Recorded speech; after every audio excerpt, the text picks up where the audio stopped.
Hi everyone, in today's video we're going to be solving a first order differential equation using the Laplace transform. We're going to be solving the differential equation y prime plus 2y equals sine t with the initial condition y of 0 equals to 0. I'll also leave a Laplace formula sheet linked in the description, so you don't need to memorise everything and you can just follow along and then try some examples yourself. So the first step with these types of problems is always to apply the Laplace transform to both sides of the equation. So on the left hand side we have the Laplace transform of y prime plus 2y, and that's equal to the Laplace transform of sine t. So by the linearity property, on the left hand side we get the Laplace transform of y prime plus 2 times the Laplace transform of y is equal to the Laplace transform of sine t. So using the Laplace table, we get that the Laplace transform of the derivative y prime is equal to s capital Y of s minus lowercase y of 0. And the Laplace transform of y is defined to be capital Y of s.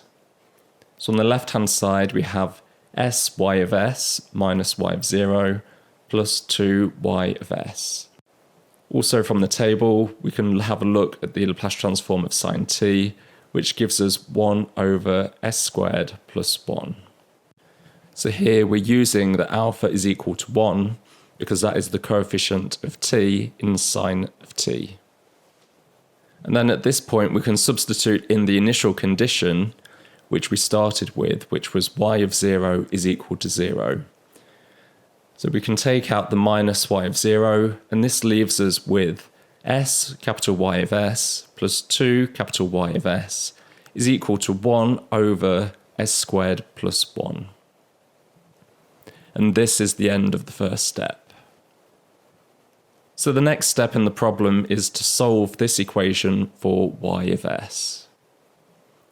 So to do that, we take capital Y of s out as a common factor on the left-hand side.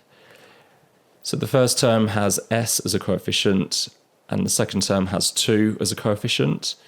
So taking out the common factor of y of s, we end up with s plus 2 times y of s is equal to 1 over s squared plus 1. And then from here we can divide by the s plus 2 to get capital Y of s is equal to 1 over s plus 2 times s squared plus 1. So we've now solved our equation in the s domain. So what we want to be able to do now is to be able to apply the inverse Laplace transform to find out the solution in the original time domain. So usually the next step is to try and get it into a form which is comparable that we have with the tables. And to do that we often need to use partial fractions to split the bottom of the fraction into different fractions. So here we're going to rewrite the 1 over s plus 2 times s squared plus 1 as two partial fractions. So the first one is going to be a over s plus 2, and the second partial fraction is bs plus c over s squared plus 1. So we remember that the top of the fraction can only differ by order of 1 from the bottom of the fraction. From here we can use any method that you know to solve the partial fractions to find the values of a, b and c. So in this example, to simplify this, I'm going to multiply through by the denominator of the left hand side, that is s plus 2 and s squared plus 1. So on the left hand side the denominator will be eliminated. On the right hand side, the first term, the s plus 2 will cancel, which will leave us with just a times s squared plus 1. And with the second term, the s squared plus 1 will cancel, leaving us with bs plus c multiplied by s plus 2. So this gives us an equation which is true for all values of s, and we can use this to find the values of a, b and c. So we could substitute in any three values of s that we want, and this would give us a set of simultaneous equations which we could solve to find a, b and c. However, if we're strategic with the values that we choose for s, we can often eliminate the other variables, making it easier to find a, b and c. So we start by finding a. So we'll notice here that the second term is multiplied by s plus 2. So if we want to isolate a, if we can eliminate all of that second term, we'll find a very quickly. So to do this, we make the bracket s plus 2 equal to 0. So here we choose the substitution s is equal to minus 2. Substituting that into the equation, we end up with 1 equals a times minus 2 squared plus 1 plus b times minus 2 plus c multiplied by 0. So we've managed to turn that s plus 2 into a 0, which will eliminate the b and the c, which means we just have 1 is equal to 5a. Then dividing by the 5, we get that a is equal to 1/5. Next, I'm going to find the value of c. So I can do this easier because the b is multiplied by s. So if I want to eliminate the b, I can just choose s is equal to 0. We already know the value of a, so that would leave us with just the one variable to find c. So substituting s equals to 0, we get 1 equals a times 0 squared plus 1 plus b times 0 plus c multiplied by 0 plus 2. Simplifying this, we get 1 is equal to 1 over 5, using that a is a fifth, plus 2 times c. So bringing the fifth over to the other side, we get that 2c is equal to 4/5, or c is equal to 2/5. And now we've found a and c, we can just pick any value that we want for b. To make the working easier, we can keep the value of s small. So here I'm going to choose s is equal to 1. So substituting s equals to 1 into the equation, we get 1 equals to a times 1 squared plus 1 plus b times 1 plus c multiplied by 1 plus 2. This simplifies down to 1 equals 2 times a fifth, using that a is 1/5, plus 3b plus 3 times 2/5, because c is equal to 2/5. And then when we solve this, this reduces down to b is equal to minus 1/5. So we've now found the values of a, b, and c.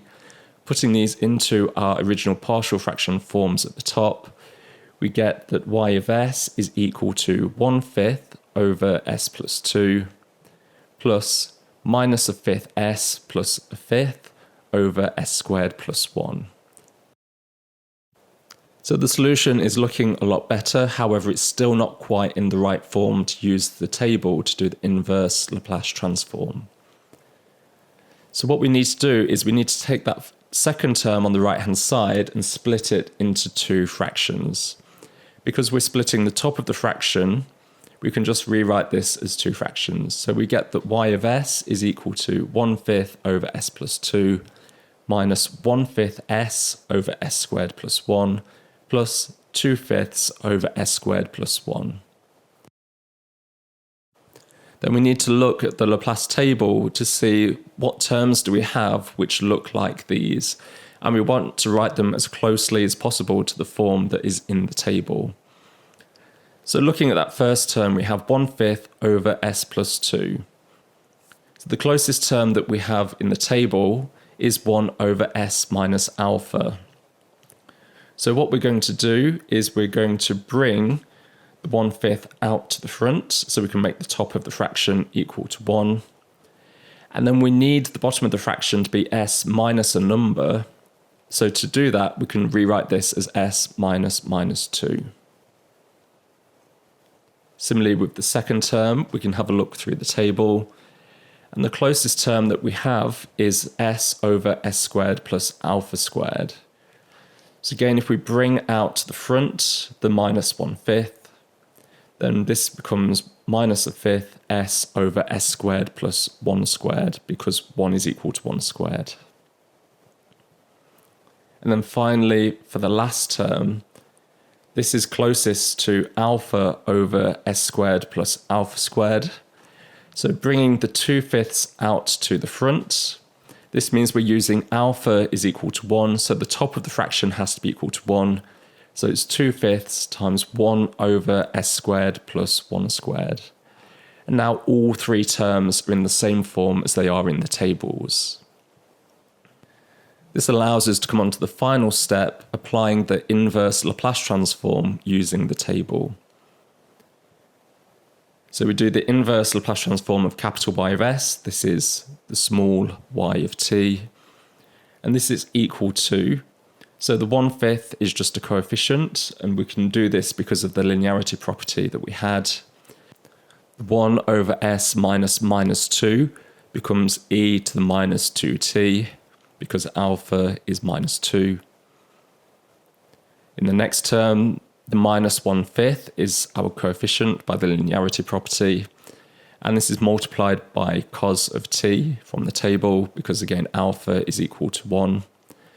And then finally the third term, we have 2/5 sine of t, again alpha is equal to 1. And this gives us the final solution. Y is equal to 1/5 e to the minus 2t minus 1/5 cos of t plus 2/5 sine t. If you wanted to check the answer, you could differentiate this and then substitute the derivative and the function back into our original differential equation to make sure that it's equal to sine of t. So that's our example solved.